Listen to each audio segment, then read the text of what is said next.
Family, settle in. Today we won't talk about anything else.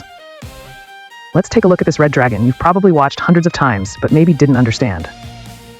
Tired of all those lovey-dovey, sad, and confusing thoughts? Today I'll unlock the first chapter for you.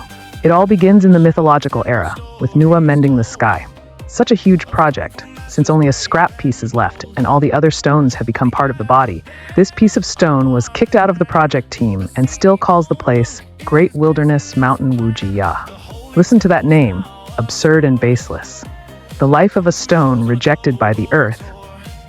But what kind of stone is this? Is it an ordinary stone? No, this is our true protagonist. It possesses inherent nullity, can expand or shrink, and is a big shot in the hidden group. When it arrogantly believed itself to be the chosen loser, the true power, the game admins, logged in one after another. They came over to the stone and harshly criticized it, saying, "Look at you, just a mediocre shot." Here's a lesson for you, a bright light, sending you down to the mortal realm to experience a top-level dungeon. What is this dungeon called? The prosperous and sacred Dragon State's powerful disaster clan, the flourishing and gentle wealthy town. Everyone, isn't this just a max-level expert dropping into the newbie village, ready to start a low-level character to experience life? The stone was stunned. Such a good thing. He immediately agreed on the spot. This was the protagonist's first reward, a ticket to enter the top-tier dungeon. The scene shifted to the mortal newbie village Gusu. There's an NPC named Jen Xian. Listen closely. Jen Xian, sitting with a notable emblem, tells you that what follows is all an illusion. Who exactly is Jen Xian? A wealthy person who prefers to lie low, dislikes working, enjoys drinking tea and tending flowers, a secret laid-back player. But he had a dream, an extraordinary one that directly connected him to the celestial server. He personally heard the conversation between those two inspectors. It turns out our protagonist, Shito, had long been assigned another identity called the Divine Sound Tester.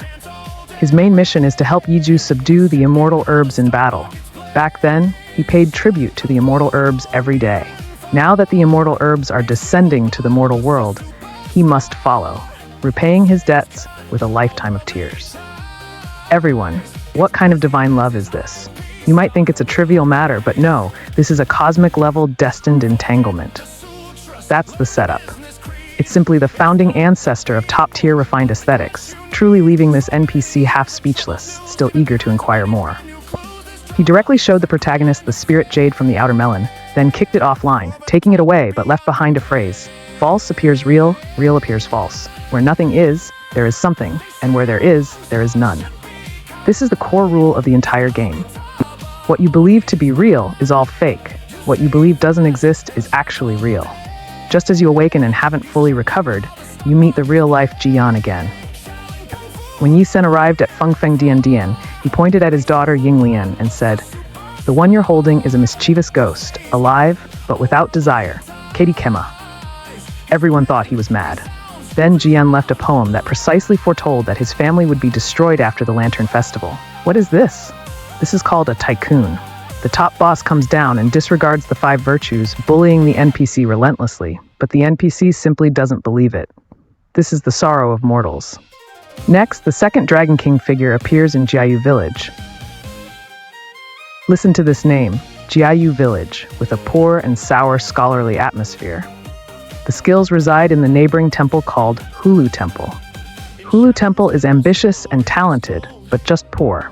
He took a liking to the real family's pressure ring, which glanced at him twice. He believed this woman was my confidant who understood me. Then, often delighted in probing, he quoted 2 lines of poetry. "Seeking good value alone, less than the linked internal time flies." The meaning was, "I'm so impressive, why hasn't anyone acquired me? I'm such a valuable asset, just waiting to take off." Here, take off was his word. His ambition was clearly written on his face. It truly moved this kind-hearted man when he heard it. Ah, what a talent! That very night during the Mid-Autumn Festival, he invited him to dinner. After several rounds, Jiayu-kun completely let himself go and recited another poem. "Just now, holding the moon in the sky, yet all beings on earth nurture it." This was a bold declaration.